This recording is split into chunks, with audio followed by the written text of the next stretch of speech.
insolite. Chers amis, bien le bonsoir. Ce soir, nous allons parler littérature et au vu de la météo actuelle, de l'ombre, un bon livre, voilà de quoi se relaxer en toute quiétude. Compiègne, tout comme notre département, occupe une place de choix dans la littérature française. Si sa forêt et son château sont régulièrement sollicités par le 7e art, ils servent également de décor aux intrigues de cour, aux drames historiques ou encore dans la poésie médiévale. Je vous propose un petit panorama de la ville à travers les siècles et les œuvres. Dès le Moyen-Âge, aux alentours du XIIe, XIIIe siècle, le Compiègnois est une terre de littérature en langue picard, dont l'un des plus célèbres fabliaux. Mais qu'est-ce qu'un fabliau ? Tu vas nous le dire ? Oui, normalement. Je sais pas, allez si. Allez, vas-y. C'est un petit récit de vers en 8 syllabes. Petit rappel, un vers est une phrase généralement utilisée en poésie qui ne finit pas forcément par un point comme une phrase classique. Suivant son nombre de syllabes, il porte un nom différent. Mais revenons à notre fabliau. Les 3 aveugles de Compiègne, c'est un conte satirique écrit par Cortebarbe, jongleur et trouvère. Et là, deuxième question, mais qu'est-ce qu'un trouvère ? C'est pas un trou avec de l'herbe dedans, non. Un trouvère est un troubadour du nord de la France, s'exprimant en langue d'oïl. C'est un poète, donc notre trouvère Cortebarbe, poète itinérant à 16 heures perdues, qui vivait des pièces lancées par les spectateurs lors de ses spectacles, qui a dû inspirer son œuvre dans laquelle il relate les mésaventures de 3 mendiants aveugles sur la route entre Senlis et Compiègne. Il n'y épargne personne. Il se moque des aveugles, de la cupidité des commerçants et de la crédulité du clergé. La description d'une auberge nous donne des indices plus que précis sur la vie compiègnoise à cette époque. Un petit bond dans le temps et quelques siècles plus tard, c'est Émile Zola, dans son livre publié en 1876, Son Excellence Eugène Rougon, 6e volume sur les vins que compte le cycle romanesque des Rougon-Macquart. Il produira une œuvre littéraire plus centrée sur la ville. Il est décrit avec précision les séries de Compiègne, les fameuses séries dont on a parlé il y a quelque temps. Il s'exclamait à qui voulait l'entendre que ça me donne du mal ce Compiègne, que ça me donne du mal. Et oui, parce qu'il a beau les avoir décrites au plus précis possible, il n'y a jamais participé. Futé, Émile.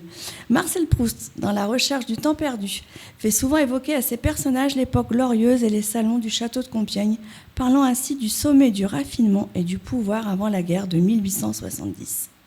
Un de nos voisins, Alexandre Dumas, puisqu'il est né à Villers-Cotterêts dans l'Aisne et grand habitué du château de Pierrefonds, place régulièrement la ville au centre de ses romans historiques, où les relais de chasse servent de lieu de conspiration pour ses mousquetaires ou ses rois en voyage vers le nord. Albert Camus et Georges Bernanos, et oui, une rue porte son nom à Compiègne, parleront indirectement de la ville en relatant le funeste destin des carmélites guillotinés pendant la Terreur. Et le sachiez-vous, un auteur du XVIIIe porte le nom de Claude François, et non, pas Alexandre et Alexandra, Claude François Xavier Mercier de Compiègne, écrivain libertin et poète des Lumières, né en 1763. Pierre Dailly, né lui aussi dans la cité impériale, son livre de géographie Imago Mundi, publié en 1410, influença Christophe Colomb pour son projet de traversée de l'Atlantique. Plus contemporain, Albert Robida, dont nous avons également parlé dans une précédente chronique. Moins connu que Jules Verne, il a pourtant écrit et illustré des œuvres visionnaires comme le XXe siècle, titre dans lequel il imagine le téléphonoscope. Ancêtre de la visioconférence et d'Internet, il était visionnaire. Il a aussi parlé des guerres chimiques et de la libération de la femme, précurseur en son époque, ce cher Albert. De nos jours, Compiègne tient toujours une place dans la littérature avec notamment Daniel Boulanger, né à Compiègne, auteur de romans policiers, poète dramaturge ou encore novelliste. Il a aussi travaillé avec les cinéastes de la Nouvelle Vague comme Godard, Truffaut ou Chabrol, excusez du peu. Il a même tenu le rôle d'un gangster dans le film À bout de souffle de Godard. En 1974, il reçoit le prix Goncourt de la nouvelle pour Fouette Cochet. Et la poésie sera elle marquée, entre autres par Jacques Demarque, poète avant-gardiste. Et bien sûr, maintenant, nous pourrons compter sur la fameuse et illustre Léa Halim, qui entre dans le monde de la littérature de la jeunesse. Mais nous y viendrons un peu plus tard dans l'émission. Et je ne pouvais terminer cette chronique sans vous parler d'un de mes auteurs préférés du Compiègnois.